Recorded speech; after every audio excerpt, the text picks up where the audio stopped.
ہر ایک کے پاس فقیہ بننے کی مہلت نہیں. تو اب ایسی صورت میں نبی کا واجب کیسے پورا ہو؟ بس اب ایک ہی راستہ بنتا ہے کہ اگر آپ عالم نہیں بن سکتے تو کسی عالم کے کنٹیکٹ میں آ جاؤ. کیا کہہ رہا ہوں؟ تاکہ تمہیں اس کے ذریعے سے حرام و حلال کا پتہ چل جائے. اب میں جملہ کہوں، جس نے تقلید چھوڑ دی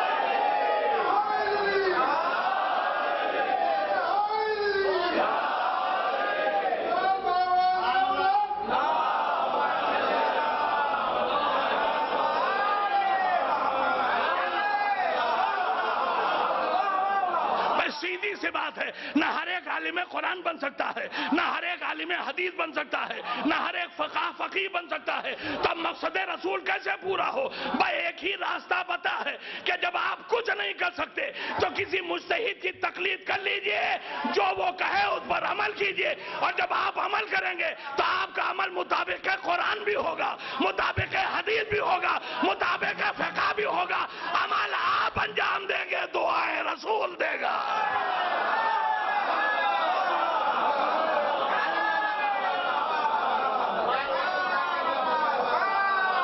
صلوات بھیج دیجئے محمد والا.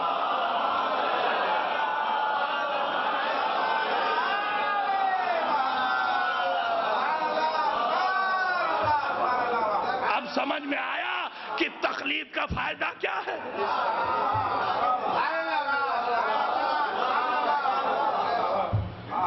بغیر تقلید کی زندگی گزارنے والا مجرم رسول ہے.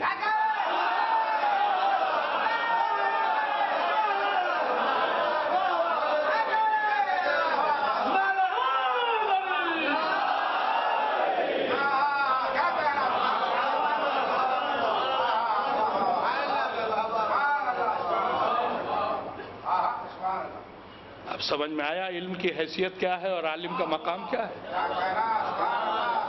یہ علماء ہمارے محسن ہیں. جو کام ہم کر کے مجرم رسول بن رہے تھے، انہوں نے علم کو حاصل کر کے آپ کو اس جرم سے بچایا.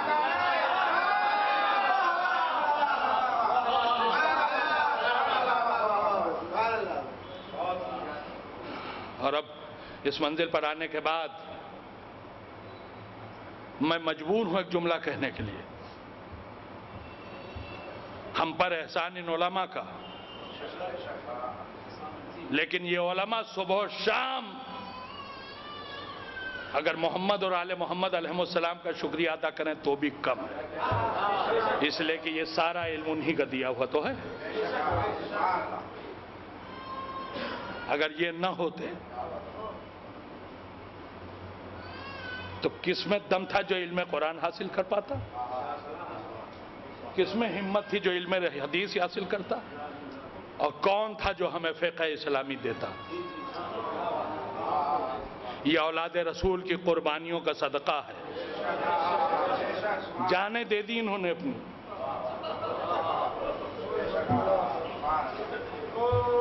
قربان ہو گئے یہ، مگر ہم کو بچا گئے.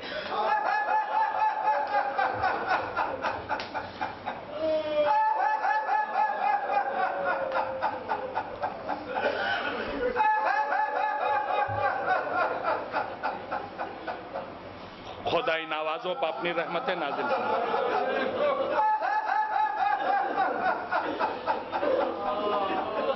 جس امام کی شہادت کی شب ہے نا، اسی کے پدر بزرگوار کے یہ جملے ہیں، پروردگار ان آوازوں پر رحم نازل کرے.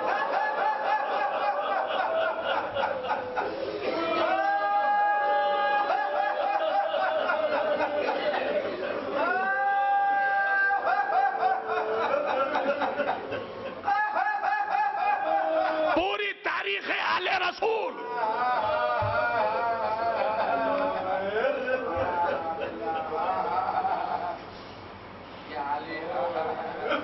دشمنوں کے ظلم و جور سے بھری پڑی.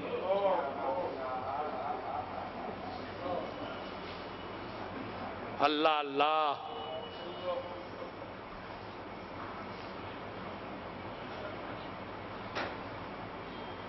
اس خاندان میں 2 بزرگ ایسے ہیں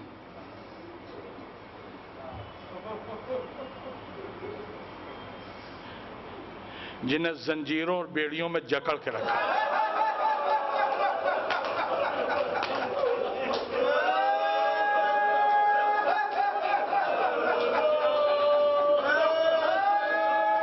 ایک دادا کی زندگی میرا چوتھا امام، ایک پوتے کی زندگی میرا 7واں امام. لیکن ایک جملہ کہوں گا، اے میرے چوتھے امام، آپ خوش نصیب تھے. یزید ہی نے آپ کے ہاتھ کڑی اور بیڑی ڈلوائی تھی، مگر اسی نے کٹوائے بھی. ہائے میرا 7واں امام، مر جانے کے بعد بھی جسم زنجیروں سے جکڑا رہا.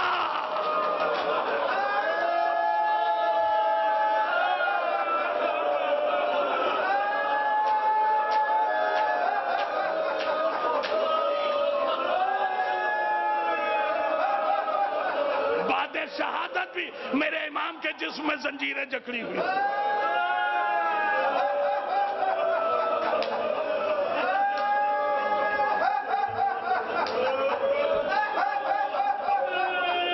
ہارون رشید ملعون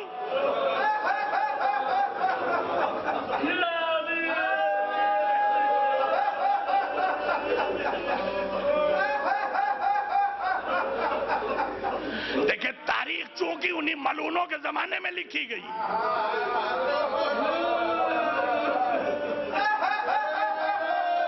لہذا بہت سے مظالم تھے جن پر پردہ ڈال دیا گیا. ہم تک تو صرف وہی مظالم پہنچے ہیں جنہیں ظالموں نے اپنے کارنامے کے طور پر لکھوایا، ورنہ آل رسول پر ہونے والے اصل مظالم ہم تک پہنچے ہی کہاں. اب ایک جملہ میں اپنے 7ویں امام کے سلسلے سے آپ کے حوالے کر رہا ہوں جو تاریخ میں نے دیکھا. اب اس جملے سے نتیجہ آپ نکالیے.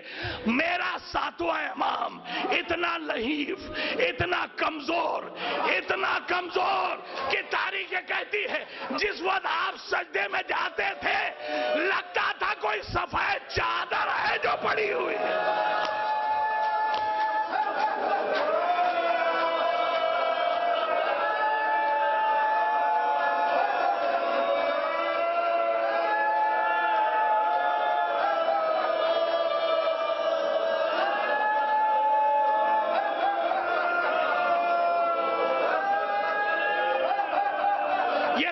کا بیان ہے، میں نے اپنی طرف سے نہیں کہا. لگتا تھا کوئی سفید چادر ہے جو زمین پر پڑی ہوئی ہے. اس کا مطلب میرا امام اتنا جسمانی طور پر کمزور کر دیا گیا تھا. تو یہ کمزوری بلا وجہ نہیں تھی. ایک کربلا کے بھوکے امام، آپ کے بیٹے کو بھی پیٹ بھر زندگی بھر روٹی کھانے کو نہیں ملی.